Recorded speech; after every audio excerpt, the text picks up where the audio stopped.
This is CBC Nova Scotia News. Tonight, their daughter died in an emergency room after waiting 16 hours for care. Now, her family wants to know what went wrong. Inclusive surgeries. Nova Scotia expands access to gender-affirming care. And Christmas tree cutting. Nova Scotia's annual gift is Boston-bound. It'll feel like Groundhog Day again on Thursday. Clouds, showers, drizzle, but a couple of sunny breaks possible yet again. Your full forecast is coming up. Good evening. Another Nova Scotia family is speaking out about the state of emergency care in this province, more than a year after the death of a loved one. Siobhan Lees died after waiting nearly 16 hours in the emergency room of the Aberdeen Hospital. She contracted sepsis, a life-threatening condition, but her family says the response was too slow. And as Gareth Hampshire tells us, they don't want anyone else to go through what they did.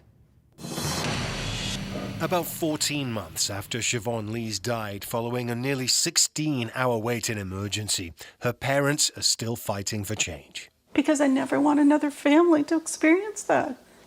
I never want someone to be that way. They've been examining medical charts, procedures and policies to try to figure out what went wrong, doing it while grieving a devastating loss. They've kept Siobhan's room the way she left it, with all her favorite things, and her phone, where they listen to some of her voice messages. What this one says. Oh, you're in the shower. Oh, you're in the shower. So her and her sister must have been having a conversation. They brought Siobhan, who was 30, to Aberdeen Hospital last August when she wasn't feeling well, not realizing she had the life-threatening condition sepsis that's caused by the body's inflammatory response to infection. She was on a stretcher and hooked up to a cardiac monitor, but after that, it was an agonizing wait. It was awful. My husband and I never left her side. We're strong advocates. Although, we're left with the feeling, were we strong enough, I guess, but we never left her there for the 16 hours. I was continuously asking questions and just getting blunt answers. Her brother and sister were there too, and like their parents, were troubled by how they felt Siobhan was treated as a person with physical and mental disabilities, but still able to speak for herself. Her brother recalls medical staff talking to other family members.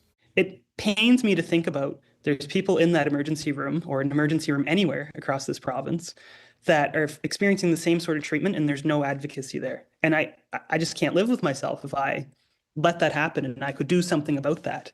Nova Scotia Health completed a quality review investigation to understand what happened and find ways to improve.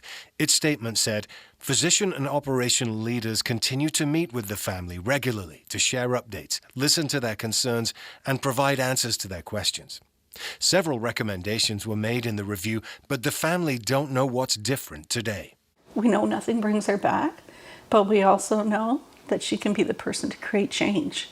They plan to keep campaigning for things like signage in emergency rooms, educating people about sepsis, in honor of their daughter they describe as fantastic. Gareth Hampshire, CBC News, Westville. The three main party leaders reacted to this story today. Here's what they had to say. The loss of a child is something that it would be incomprehensible. I've met with the Lees. I know that there are ongoing discussions with the Nova Scotia Health Authority to understand exactly what happened, and I know those discussions are ongoing. We need the Premier, who said he's going to fix health care, to actually really focus on the fundamentals and the things that matter, and our emergency care system is in crisis right now, and it's getting worse. There are just too many people presenting in emergency rooms, and they are presenting sicker than ever. And we are clear that that is because there is not attachment to primary care in this province, and that this government has not prioritized attachment to primary care in this province.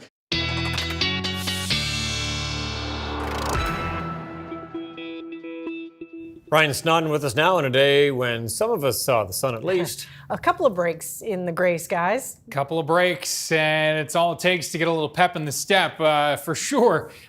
Southwestern half of the province is where we did see those sunny breaks. That's where we'll have the best chance of seeing the breaks of sun again tomorrow. A little less optimistic for the Halifax area like we saw today, but Bridgewater down towards Yarmouth, that South Shore, looking at a pretty good chance of seeing some breaks of sun again tomorrow. Northeast winds 20 gusting 30 to 40. Tomorrow is a very much Control C, Control V. We're copying, pasting in today for tomorrow. Now, as we look at the outlook, that low moving out, and there is the setup for Thursday with that northeast flow.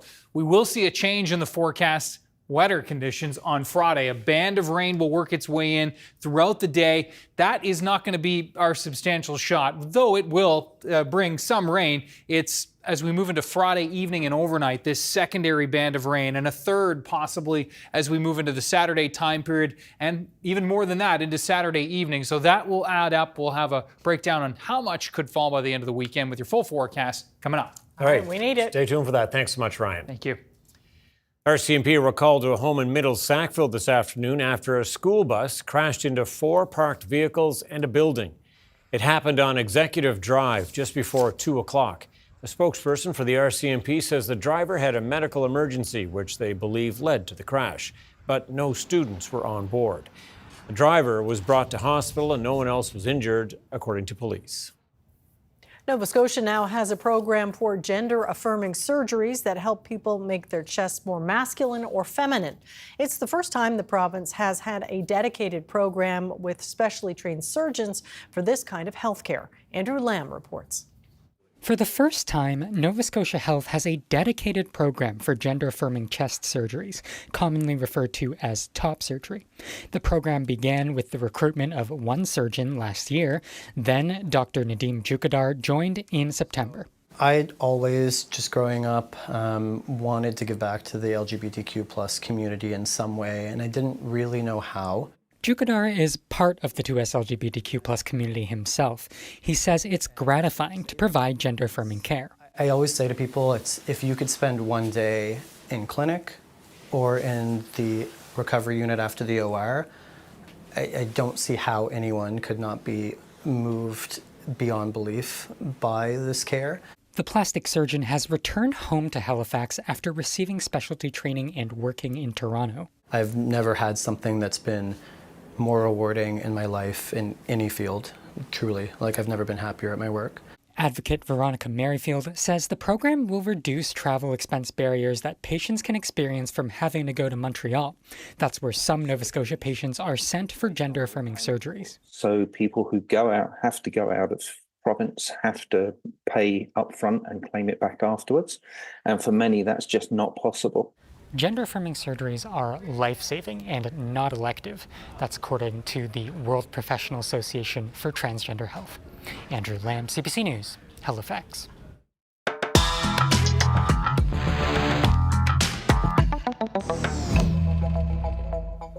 With less than a week until the election, the party leaders were busy today sharing promises around birth control, housing, and support for seniors.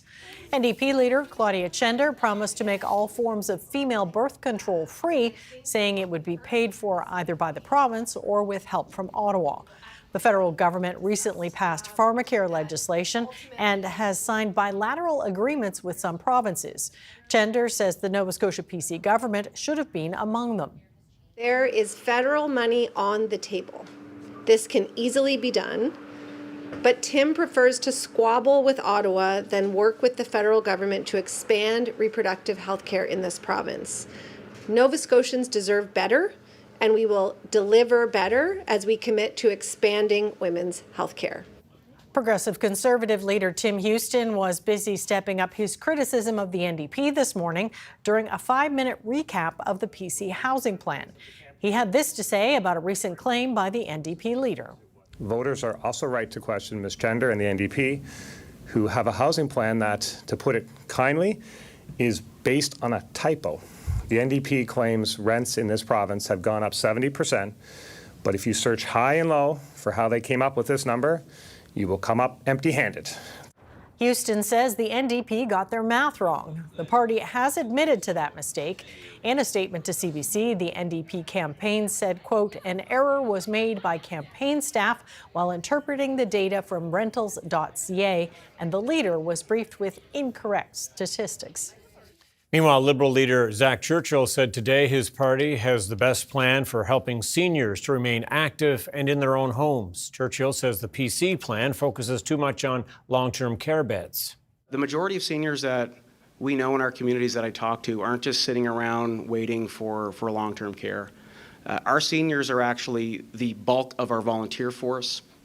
They're keeping many service organizations going. They're still working in our labor force and are playing a real critical role for working parents too, supporting families. The Liberals are promising to double the Seniors Care Grant and expand eligibility. They promise to increase programs aimed at keeping people in their homes as they age and develop a housing strategy specifically for seniors.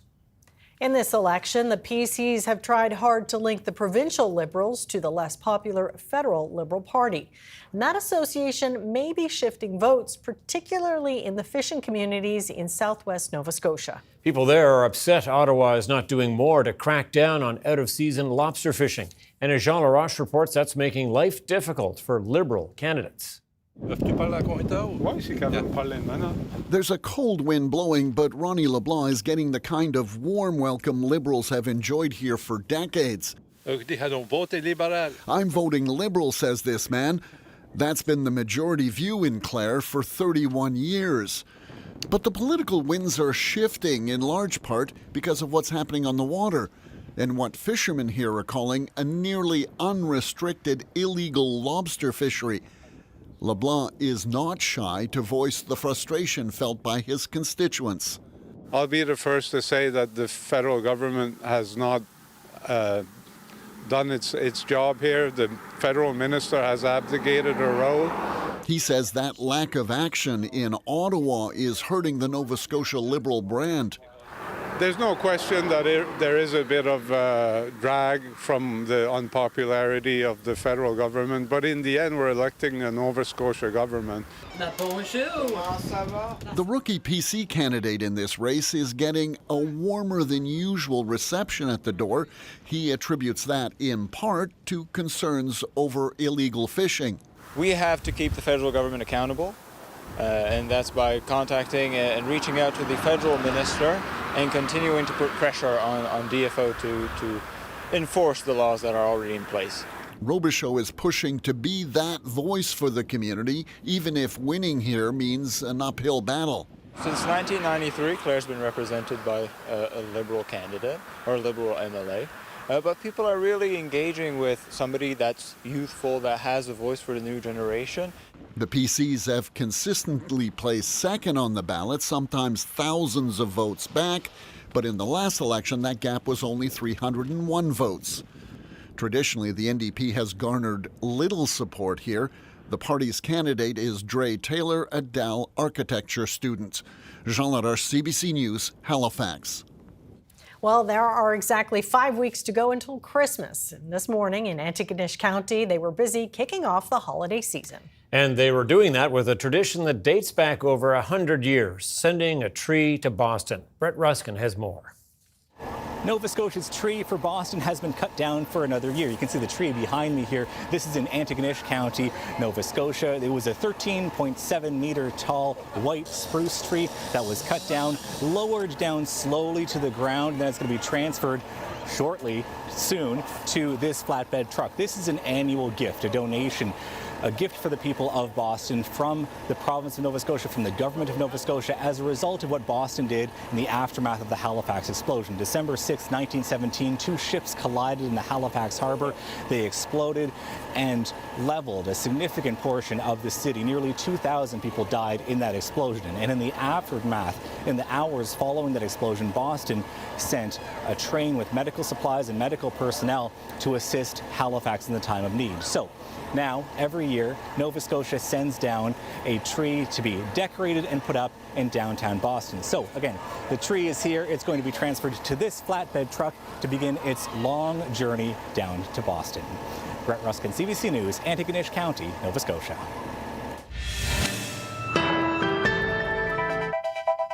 What a wonderful tradition. That is such a great tradition. All right, you'd recognize that ferry heading over to the Halifax side in the Halifax Harbor tonight. Yeah, some folks heading home from work, no doubt, all lit up. Well, Ryan will be back next with his full weather forecast. We'll see you in just a few minutes. Please stay with us.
Welcome back. During the Nova Scotia election, the Progressive Conservatives have made the federal carbon tax part of their campaign, framed to distinguish themselves from the other parties. But what can a provincial government actually do about this federal policy? The CBC's Taryn Grant explains. The carbon tax. Tim Houston's Progressive Conservatives want to make it an election issue in Nova Scotia. But what can they actually do about it? It is, after all, a federal policy. So if we want to understand this, we need to fully understand how carbon pricing started, before Tim Houston was premier, and where we're at with it now. Nova Scotia originally chose to adopt a cap-and-trade pricing scheme way back in 2016, when the government of Justin Trudeau first introduced a carbon tax. It came into effect in 2019, but by 2021, the newly elected Progressive Conservatives ditched it. They argued that they were tackling climate change in other ways, but their pitch didn't meet Ottawa's requirements. and the federal government forced its carbon tax on Nova Scotia in 2023. It applied to people, businesses, and even farmers. The rate was $65 per ton of CO2 emissions, and it's scheduled to increase by $15 a year until it reaches $170 a ton in 2030. Ottawa issues rebates to offset the cost, but people pay up front. You've probably noticed the cost of the carbon tax in the price of gas, electricity, and home heating oil. And home heating oil, it was quite apparent that it had jumped 18 cents a litre. Not only that, it was itemized on the statements. So when people saw that, of course, it was suddenly, oh my gosh, I'm paying 18 cents extra a litre for the carbon tax. But that didn't last for long, because Trudeau decided to exempt home heating oil from the carbon tax for at least 3 years. Hughes has crunched the numbers on this, and he found that with the exemption, many Nova Scotia households went from losing money on the carbon tax to gaining money from rebates. In other words, many Nova Scotians now get back a bigger carbon rebate than what they pay up front. The latest report from the Parliamentary Budget Office on the carbon tax estimates that by 2030, Nova Scotians will be netting an average of $313 a year, even as the rate per ton increases. Now, individual rebates aside, some people criticize the carbon tax as a contributor to inflation. Remember, it applies to businesses and farmers, and when their operating costs go up, it typically trickles down to consumers. Businesses and farmers can access a tax credit to offset the carbon tax, but even still, it does seem to be an inflation driver, although a small one. So what are Nova Scotia's main political parties saying about the carbon tax in this election? Progressive Conservative leader Tim Houston has not been shy on the campaign trail about his dislike of the carbon tax. His party has consistently talked about it as a punitive tax. In a province like Nova Scotia, a very rural province, people have to drive. You can make the price of gas as expensive as you want, but you're only penalizing those Nova Scotians. Houston says alternative carbon pricing schemes like cap and trade are just as bad, and he doesn't want to adopt one. And if that's the position he maintains, he can't do anything about the carbon tax, unless the whole policy is repealed. And that's something that's only likely to happen under a new federal government. Liberal leader Zach Churchill also says he's opposed to the carbon tax, but he says he would get rid of it by going back to cap and trade, where the biggest greenhouse gas emitters are held accountable. But this time, he would try for a deal that includes all of Atlantic Canada. Whether that's realistic, though, isn't clear. He doesn't have all the other provinces on board yet. I have talked to Premier Holt. She agrees with this plan, and we think we can convince other provinces to work with us. Meanwhile, the NDP have not said what they would do on carbon pricing. Leader Claudia Chender is promising a gas tax holiday while inflation is high, which would offset some of the upfront costs of the carbon tax. It's not clear when that gas tax holiday would end. So we are telling Tim Houston that he can put his money where his mouth is. If he wants to axe the tax, help people to afford their gas. So, what can a provincial government do about the carbon tax? It could get rid of it if it comes up with an alternative that meets Ottawa's requirements. But it can't get rid of carbon pricing entirely. That's up to Ottawa. And on November 26th, remember, you're not voting for a new federal government. You're voting for the next government of Nova Scotia.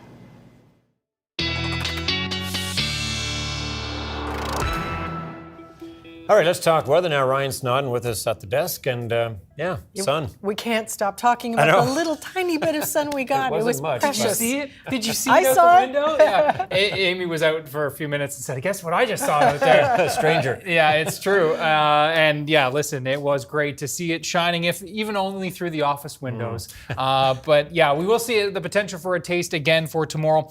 Much like last night, I'm going to start with that big storm on the West Coast because damaging winds last night, Vancouver Island. We did talk about this storm, and we'll look at it one more time. And again, a weather bomb dropping. Well, a weather bomb is a storm that drops 24 millibars in 24 hours. This did double that, and it is a very powerful storm, still bringing all that rain to Northern California. Yes, rain and snow into the southern parts of BC right now. And not only that, still watching that snow, which is tapering off Saskatchewan, Manitoba, and you can see where that cold air is punching in behind that low pressure system that's working through the Great Lakes. That's the same low that's going to be affecting us for Friday and into the weekend. So it's all connected for sure. And there is that punch of cold air here. We're going to zoom back out and show you just how chilly that air is that's spilling down into central parts of North America right now. Just 4 in Chicago, -2 in Minneapolis, minus double digits for our friends in Saskatchewan and Alberta this evening, and yes, -20 Yellowknife and Whitehorse. So it's definitely feeling much more like we're charging into winter for sure. Now, as we look at temperatures out there across our province right now, we're ranging between 5 in Amherst, 9 at Bacaro, and also at Canso. We've got those northerly winds, which have been persistent yet again today, sustained in the 20, 30, 40 range in some spots, and the gusts have been upwards of 40 to 50 at times, especially out towards the Digby Neck area. Those winds are going to remain in place through tonight and tomorrow with the wind from the northeast, and this will continue to back in those showers thanks to that low spinning off to the east. But it is going to be working its way further out, and so those showers becoming a little less frequent as we turn the page into tomorrow. Note the northerly winds sustained 20 to 30 tonight, gusting closer to 50 for Cape Breton, most of the mainland gusting to 40, but again, places like Digby Neck could see some a little bit stronger. We can see the little band of rain that's still working its way over the east will kind of work its way off to the north. Tomorrow, pretty cloudy day, obviously. Again, potential for some sun breaks will be greatest in through the south and west, and we'll see the potential for a couple of showers greatest in through Cape Breton in the northeast and down towards Guysborough, especially into the afternoon. Temperatures 9, 10, 11 degrees, northeast winds yet again sustained 20, 30, gusting 40 to 50. 9 Antigonish and Sherbrooke in the eastern shore and down towards Sheet Harbour. Will be 8 from New Glasgow down through Truro and into Cobequid Bay and Windsor. Halifax will be back near 9 with the potential for a couple of sunny breaks yet again, but the greatest chance will be from Lunenburg, Bridgewater down towards Liverpool, Shelburne and Yarmouth and Digby. This will be our best chance of, yes, seeing a couple of glimpses of that sun, but it will be, it'll be fleeting for sure, yet again. Now for Friday, a cloudy day, no sun breaks on Friday expected. We are going to be watching the showers ahead of this system, and then that main band of rain will work its way in throughout the afternoon. That's going to be the first band, and it's looking less and less likely that that is going to really add up to a whole lot, especially in the northeast. As it works its way in, it'll kind of fizzle a little bit, but these secondary bands that are going to follow it up, I think, will be the more substantial ones, especially Friday night into Saturday morning. This shot here looks to be pretty good, and we are going to be looking at those east to northeast winds, pretty gusty as well, widespread gusts in the 50, 60, 70 kilometer per hour range, stronger gusts with those downsloping winds in places like Les Souhaits, and that low will then circle into the province, bringing more scattered showers, and yes, that was snow over northern parts of New Brunswick. This is an ensemble model, which means a couple of models all blended together here with a very, very early look at the projections right through till Sunday.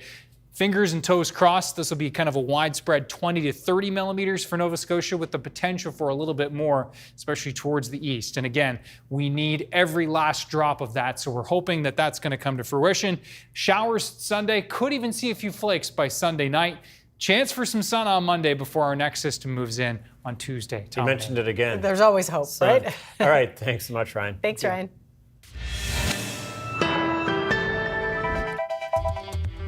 Coming up, I sit down with the NDP's Claudia Chender in the first of our series of leader profiles.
Over the past few weeks, the leaders of Nova Scotia's three main parties have offered up their ideas for the province. Well, CBC asked them to share a side of themselves outside of the political arena. In the first profile of our three-part series, I met up with NDP leader Claudia Chender. Okay, so we're here at Frog Pond in Halifax. This place has a lot of memories for you. Yeah. Tell me a bit about that. Well, when I was a kid, this is where I would come. Our family would come on the weekends, go for a walk, and my dad in particular really loved this place, loved going for walks here. And when I had my children, so I had 3 children in 18 months, they're really close. So when I had 3 little tiny kids, it was really important that we got out of the house. Yeah. And so this is a place we'd come with my dad. And he passed away about 5 years ago, but it's a place that holds a lot of memories for me. I think what my dad liked about this place was that you could just sit and appreciate and think about things. And my life is pretty busy, so I don't get to do that a lot. So I think that's what I appreciate, is the opportunity to just take a break and remember how beautiful our province is and be grateful for things. So tell me a bit about the influence your dad and your mom had on your life. Oh, well, we had a pretty close family growing up. I have 2 siblings, and we bickered when we were little, but my sisters are a huge part of my life. And we were just always really taught the value and importance of family.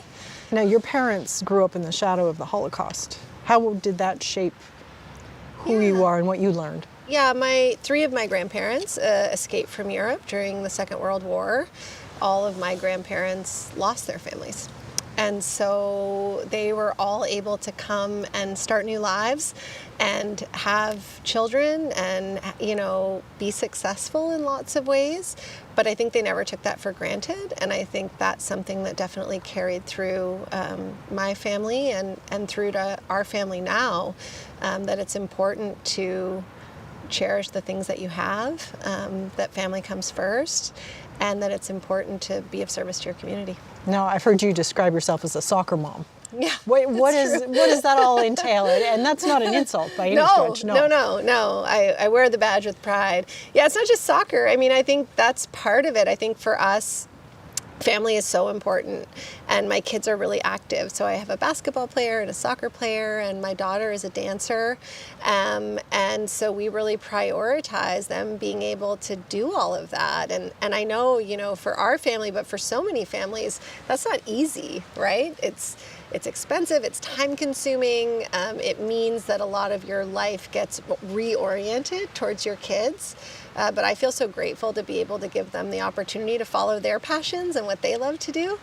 Do you have any favorite memories of being here, either just with your dad or with your dad and your kids? Or Yeah.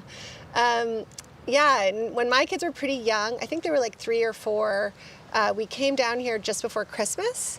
And, you know, my family growing up was Jewish. And Buddhist, and so we didn't always celebrate Christmas in the traditional way, but my kids, we do, because we have a blended family, and so my dad came down here once and said, let's meet down at the clearing, because of course this bench wasn't here, and he had hidden a bunch of cookies in this tree, which had more branches at the time, and so we all sat down, and the kids were feeding the ducks, and my dad said, oh, did you check out the cookie tree yet? And my kids were like 3, so they were like, the what? Who knew like, there was the a cookie tree? There's a cookie tree over there. They were like, cookies don't grow on trees, Grandpa. And he was like, oh no. Yeah, of course they do. And so then they went and sure enough discovered cookie after cookie growing from this tree. And it was like, it's such a treasured memory for me, because my dad really like made magic wherever he went. And that's the best quality in a grandparent, of course, but also in a person. And so my kids are still, even though they were young, we're old enough that they still remember the cookie tree. So. And cookies do grow on trees, I guess. In my family, cookies grow on trees.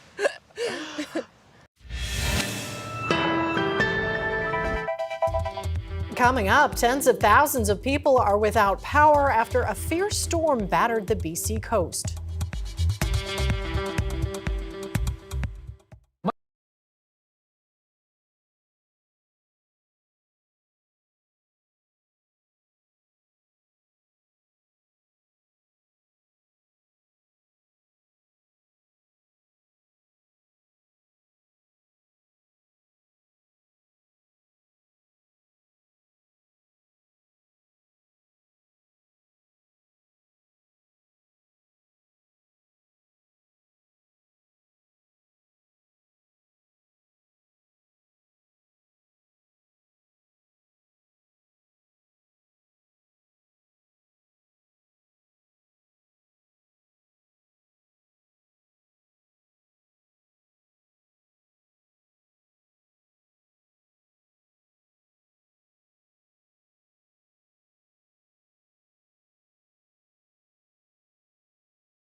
Welcome back. High winds continued today, and crews are still working to restore power to thousands after what meteorologists described as a bomb cyclone hit BC's southern coast yesterday. Hurricane-force winds tore down trees, falling on homes, tearing down power lines, and blocking roads. The CBC's Lindsay Duncombe reports. This is what it was like in Tawasin this morning. Powerful winds toppling trees, crushing power lines, causing problems throughout the grid. Like this power surge in downtown Vancouver. At its peak, more than 270,000 households in British Columbia lost power. Hydro crews worked through the night restoring power, but the work, especially on Vancouver Island, will take time. Without question, given the intensity of the storm, which we could all hear and see, I suspect it's going to be a while before things are back to quote-unquote normal in Nanaimo. Morning ferry service was cancelled and some schools closed for the day. This kind of storm is called a bomb cyclone because of how quickly the pressure drops. And the worst of it wasn't anywhere near land. An island off the coast of Vancouver Island recorded wind speeds of 170 kilometers an hour. Offshore, this is one of the most intense storms we've ever had, parked off the coast. Fortunately, it's far enough offshore that we're not going to be decimated by it. If this was closer, this would cause billions of dollars of damage. Yeah, it's offshore enough that we're not going to get that. In Washington state, the storm was deadly. 2 women were killed by falling trees, one inside a home, another in a homeless encampment. The worst has passed, but gusty winds are expected to continue today, especially on Vancouver Island. That will complicate work to get the power back up and running. Lindsay Duncombe, CBC News, Vancouver. It is day 6 of the strike by Canada Post workers. While the union says some progress is being made in mediated contract talks, the Crown Corporation says there's still a lot of ground to cover before a deal is reached and the mail can start moving again. Wages, pensions, and Canada Post's plan to offer 7-day parcel delivery are at the center of the dispute. But as Marina von Stackelberg reports, the longer it goes on, the greater the impact on remote communities and vulnerable Canadians.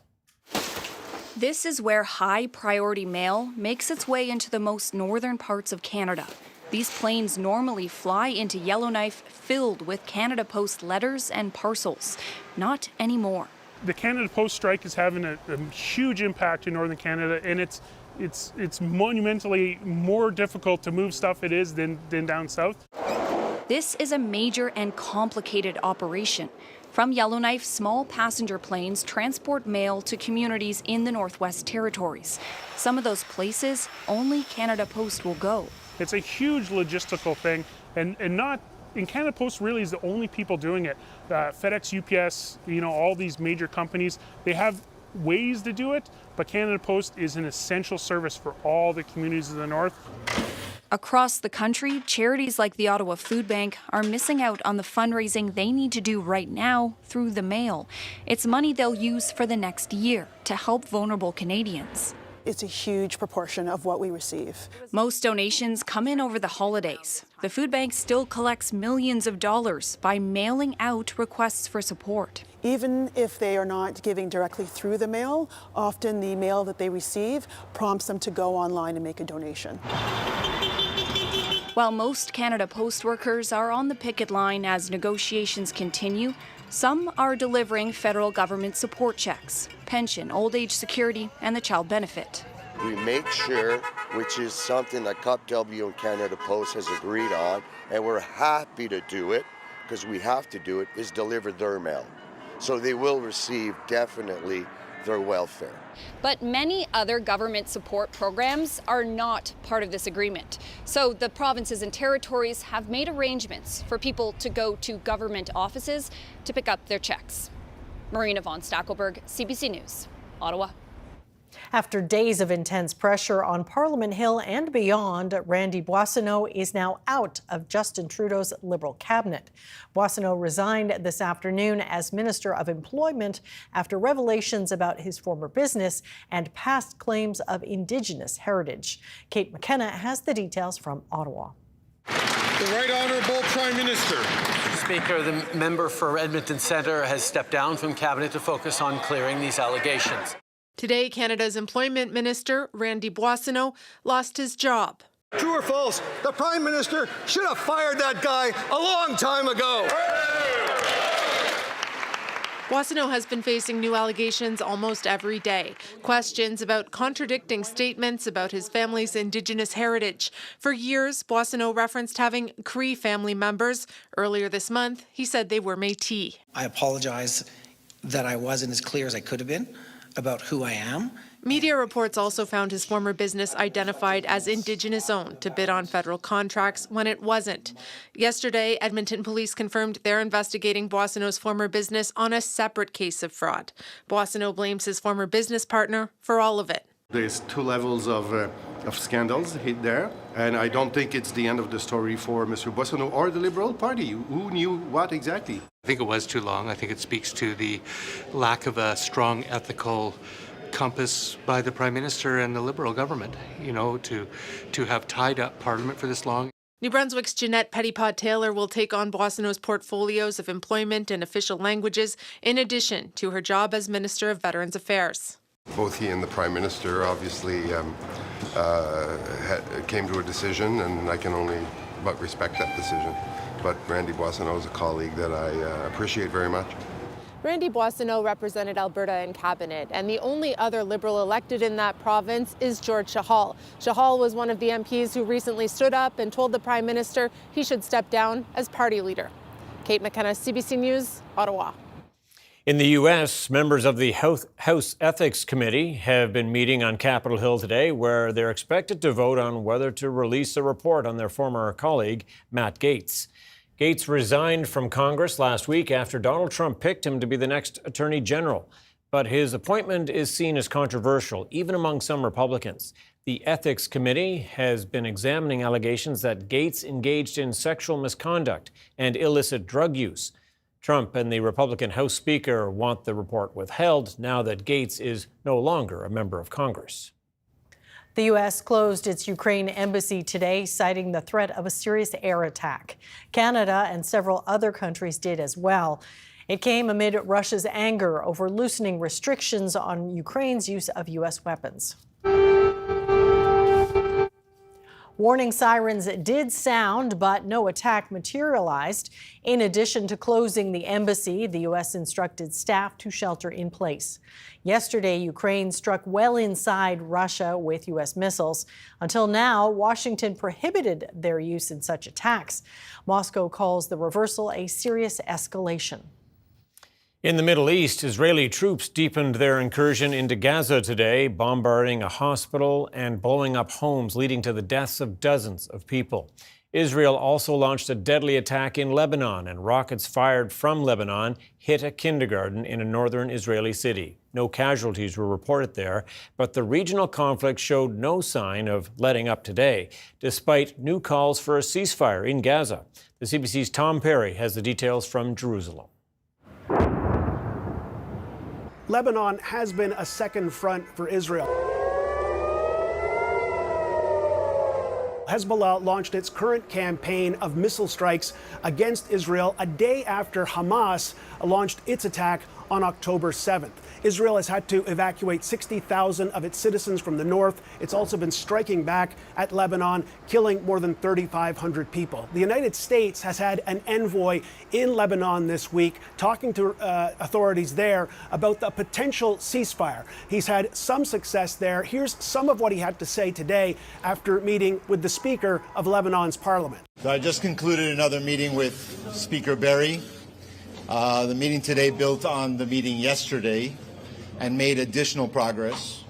So I will travel from here in a couple hours to Israel to try to bring this to a close if we can. Meanwhile, today at the UN Security Council, the United States vetoed a resolution calling for an immediate ceasefire in Gaza. The United States representative at the United Nations says the resolution did not link a release of Israeli hostages held by Hamas to that ceasefire, and that's why the United States decided to veto. We made clear throughout negotiations we could not support an unconditional ceasefire that failed to release the hostages. Because, as this council has previously called for, a durable end to the war must come with the release of the hostages. Simply put, this resolution would have sent a dangerous message to Hamas. The question is whether a resolution, even had it passed, would it have made any difference? Back in March, the United Nations Security Council did pass a resolution calling for a ceasefire, a temporary ceasefire through Ramadan. That resolution passed, but the fighting didn't stop. Tom Perry, CBC News, Jerusalem. There's new information about the origins of the COVID-19 pandemic, thanks in part to a Saskatchewan research team. It helped analyze hundreds of samples from Wuhan, China, and found evidence the virus originated in animals, not a lab. Alexander Silberman reports. Angie Rasmussen is on the hunt, searching for the origins of the COVID-19 pandemic. Inside Canada's Centre for Pandemic Research in Saskatoon, she analyzed hundreds of genetic samples collected from a market in Wuhan, China in January 2020. Working with an international team of scientists, Rasmussen's study identified exactly which wild animals were in the same place as the virus, which she argues is strong but circumstantial evidence of how the pandemic began. It's very difficult to explain the evidence that we have any other way besides that virus was brought there with those live animals, and it spilled over twice, actually, into the human population at the market. The study doesn't definitively prove the animals in those areas were infected, but some of them, like raccoon dogs, are known carriers of coronaviruses. Those findings, valuable insight for infectious disease specialists. If you don't know the why, history tends to repeat itself in the worst ways. Despite mounting evidence suggesting the virus jumped from animals to people in the market, many still believe it was accidentally leaked from a lab. Rasmussen's research is drawing online attacks from conspiracy groups. We're accused of conducting a propaganda campaign, essentially, to cover up the real story of a lab leak. But that's simply not true. Not true that Rasmussen is part of a cover-up operation, but that type of narrative spreads easily, according to this misinformation expert. If you are a scientist that hasn't fully embraced the lab leak theory, you're the enemy, right? And that's how it's being framed now. And unfortunately, that strategy really seems to work. As for Rasmussen, she is now testing to see which animals were possible hosts for the virus, research that could help prepare for a future pandemic response. Alexander Silberman, CBC News, Saskatoon. Canada's main stock index crept higher today thanks to strength in energy stocks, while U.S. markets were mixed, recovering from larger losses earlier in the day. Here's a look at the numbers as we head to break.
All right, going to wrap things up here. One last look at the weather forecast and jury, November, but November's almost done. Ryan has been digging into the email box, right? Yes. Yeah, finding some and cheery actually, stuff. after my comment last night, a few folks did dip into their own archives and bring a few. They took pity on us, did exactly. Okay, here's some shots. But this one was actually taken today. Okay. Yes, today. And have a look at, this is right on the shores of Cobequid Bay.